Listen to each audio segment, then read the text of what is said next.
Hello, welcome to Pecan Corner. I want to make some muffalettas on Saturday, and today is Thursday, so I'm going to make a ciabatta loaf to use for that.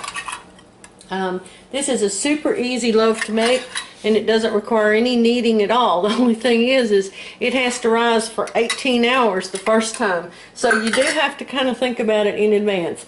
I'm going to start with 3½ cups of white flour.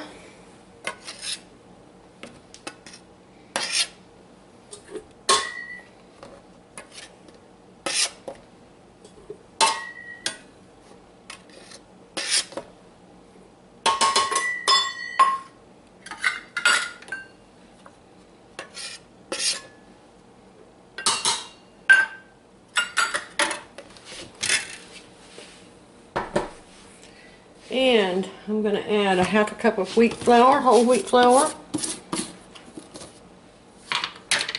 I use unbleached flour, by the way. Bleached flour doesn't rise very well, so it's not only not that good for you, but it doesn't work as well.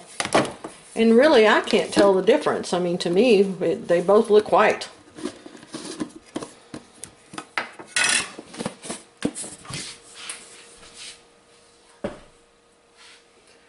Alright, I need 1½ teaspoons of salt,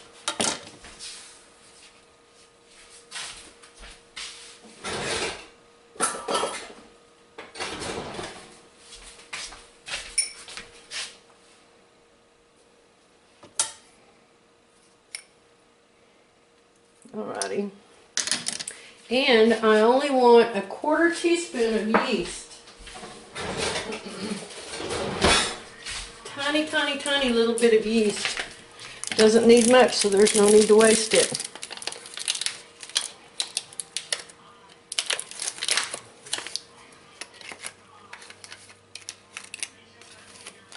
If my fingernails still look dirty, they're not. That's ink under them. I demonstrated block printing at the art show yesterday, and so I still have ink stains all over me. So, all right. Now then, I'm going to add. I'm going to add 2 cups of warm water. Kind of stir that up a little bit. Get that yeast away from the salt.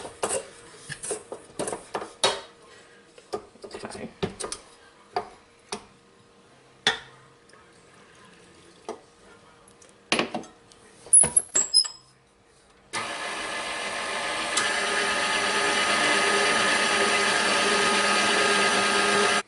Alrighty, I've stirred it up well.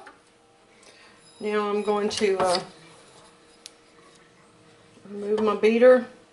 I'm going to leave it in this same bowl, and I'm going to let it sit at room temperature. I'm going to cover it with foil and let it sit at room temperature for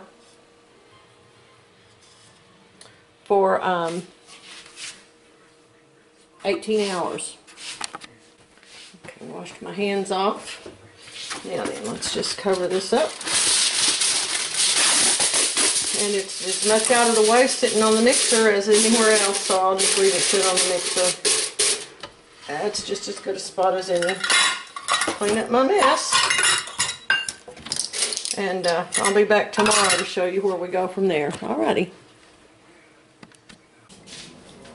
Alright, it's the next day. It's nearly noon, so my bread has been rising for 18 hours.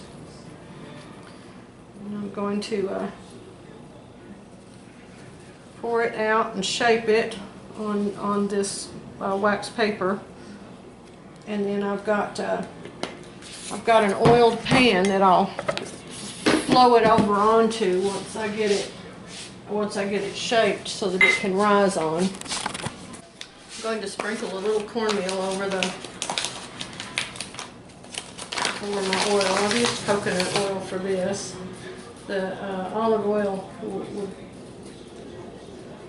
might burn at that high temperature. So just a little cornmeal, just to keep it off keep it from sticking.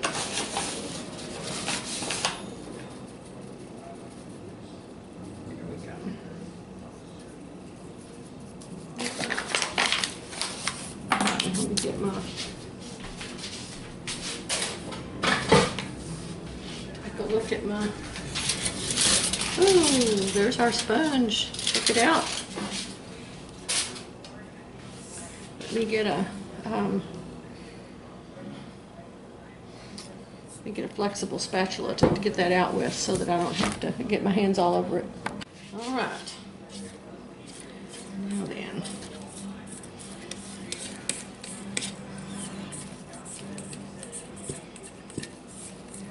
I'm not really sure why I'm supposed to put this out onto this before I put it onto the pan that it's going to cook on, unless it's to get flour all over it.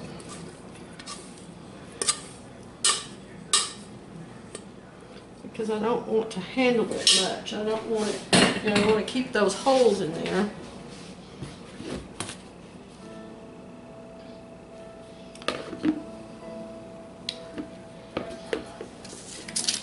We want it to be, for the muffaletta, we want it to be a round loaf,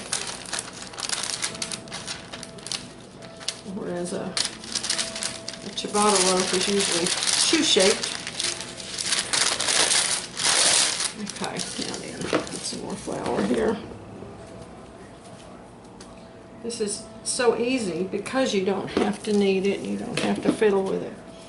All you have to do is, okay, now then.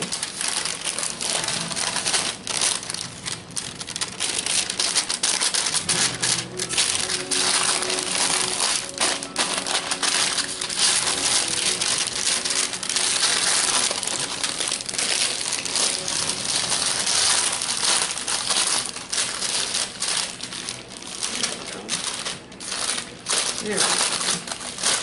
You can use plastic wrap if you have it. I don't tend to buy it anymore. I do still buy plastic bags, but I may next time I go to Sam's or someplace that carries them, I may switch off to wax paper little sandwich bags to use instead of plastic bags. All right, now then. Now I'm going to let this rise for a couple of hours,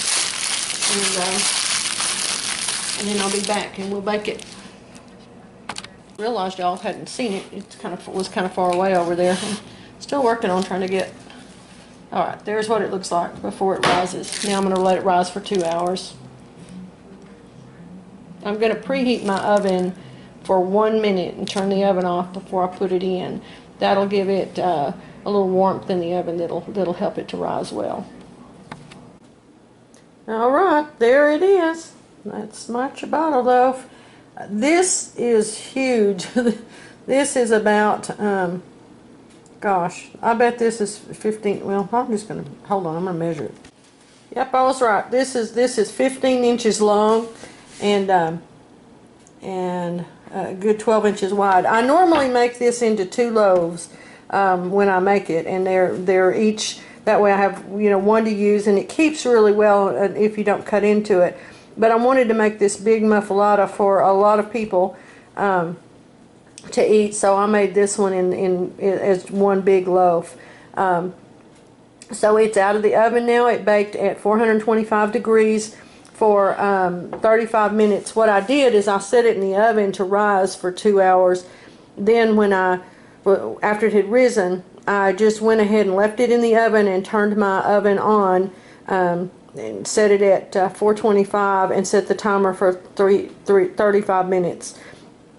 So it was in there during the time that the temperature was rising, and that was part of that timing. But you can see it's got nice bubbles, and then I'll do another video when we cut it and make the sandwiches, and so you'll be able to see what it looks like when it's cut. All right, I hope you've enjoyed this. Thanks so much.